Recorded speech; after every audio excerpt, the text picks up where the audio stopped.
वाटत पाणी येते. माग पावसाचं पाणी शिरलं होतं गावात का? पाणी शिरलं होतं इथपर्यंत आलं आमच्या पायरीतच तर ह्या खाली. मग त्याच्यानंतर काय उपाययोजना काय केल्या का? काहीच केलं नाही, नुसतं नेलं, काहीच भेटलं नाही आम्हाला. ते काही भेटलं बी नाही, पैसे नाही, काहीच नाही,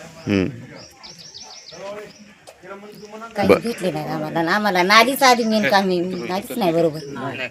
असं पाणी जात नाही आणि नाही धुण्याचं सगळं पाणी एकातच वापरायचं ते पावसा पाण्याचं. ठीक. आज 3 वर्ष झाले कचरा कुंडी केलेली आहे. याच्यातला एक वेळच मी कचरा भरून नेलेला नाही आहे. की मी स्वतः जे फुकून दिलेलं आहे ते स्वतः मला त्रास होतोय, त्यामुळे मी फुकून दिलेला कचरा आहे स्वतः. 10 वेळा कचरा कुंडी भरली, 10 वेळा मी 2-4 वेळेस उचलून पण नेली आणि पुन्हा याच्यात आणून लोक दुरून येतात, तिथे आणून टाकतात. इथं माझं घर आहे, आम्हाला जेवणसुद्धा करू वाटत नाही, वास येतो, आम्ही आजारी पडतो. आमच्या आजीला ह्या आजारामुळं 1 लाख रुपये लागली, 1 महिनाभर ॲडमिट होती.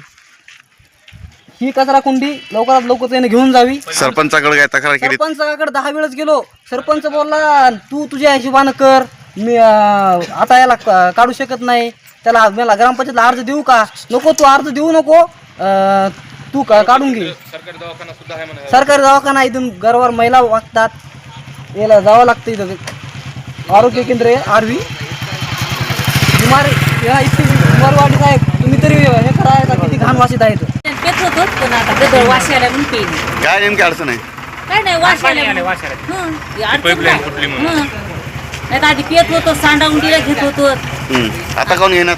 आता ते फुटलं होतं, लय पाणी घेतलं त्याच्यात, वाशी येऊ लागली म्हणून नाही घेतलं, दुसरं काही नाही. किती वर्ष झालं आहे ना, ते निवडणूक झाली, हे रोड केला, हे नाली केली, सुद्धा केलं नाही काही ना. घराने पाणी जाणार काही, समजा घाणी झाल्या. काय काय तकलीफ आहे तुम्हाला इथं?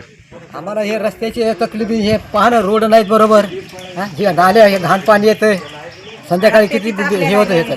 तुम्ही सरपंचाला, ग्रामसेवकाला काय तक्रार केलीत का? तक्रार केलं तरी ते त्याचं काम आहे ना, त्याच्या तिकडे तेवढे रस्ते करायलेत, त्याचे क्लिअर केलेत आहे ना. हे आमच्या इकडे काहीच केलं नाही, ना आतापासून मी नुसते नाली बांधली फक्त, तिथं रोड सुद्धा केलं नाही. ते रोड, त्या नालीचं पाणी तर नालीतच, आणि ते जे पाणी येतं ना वरचं ते रोडमध्ये मध्येच राहिले. ते तसंच ते त्याचे स्वतःचे कामं करायलेत, इकडे काही केलं नाही आमच्या इकडं. आम्ही किती वर्षापासून त्याला मनी बोलूनच मी काही नाही, आता जे कार्य ते त्याला करू दे. आता त्याचे दिवस आले संपत, पुढच्या वेळेस होऊन जाईल असं आमचं म्हणणं आहे.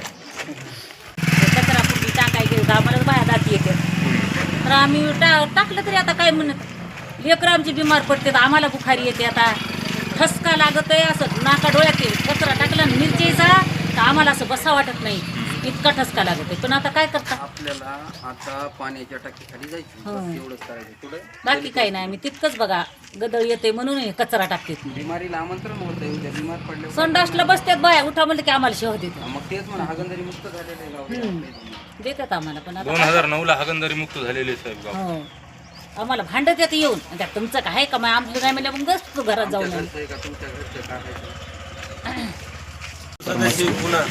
काय प्रकार आहे नेमका? इथं मुतारीमध्ये इथं जलकुंभ आहे, तिथं पाणी फिल्टर आहे, त्या फिल्टरमध्ये विषाणू, क्षयरोग होऊ शकतो, आजारी लोक पडू शकतात. यांनी अर्धवट ज्या वेळेस त्यांना माहिती सांगितली त्यावेळेस ती माहिती चालू करतात. ते अशा चुकीच्या पद्धतीने करलेलं हे काही योग्य नाही आहे. गावच्या विकासाकरता आम्ही इथं बोलवलंय त्यांना, तर हे इथं यायला तयार नाहीत. इकडं उडवाउडीची. तुम्ही सरपंचाला, ग्रामसेवकाला काय माहिती विचारलीत का?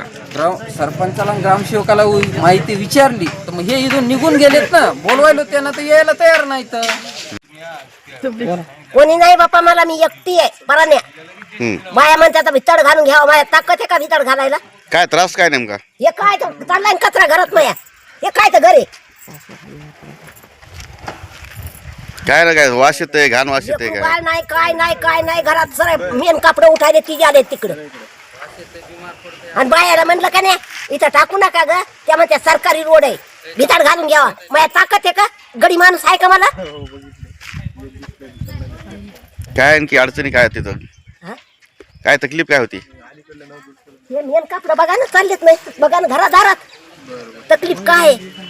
तुमच्या मनालाच अनुभव घ्या ना. दुकान त्रास व्हायला म्हणून इथं पण कोणी फुकून दिलं सरळ झुपन की झुपन आणि हे बाया कचरा कुठट कसा टाकाय देता वगैरे बनवून द्यावा, गावचा विकास करावा. कुठलं काहीच केलं नाही, फक्त एवढ्या नाल्या बनवल्यात, वर नाही हे मीटर टाकले, त्या नळ्या कमीत कमी 5-6 महिने झाले तर तिथे ठेवले पडित आहेत.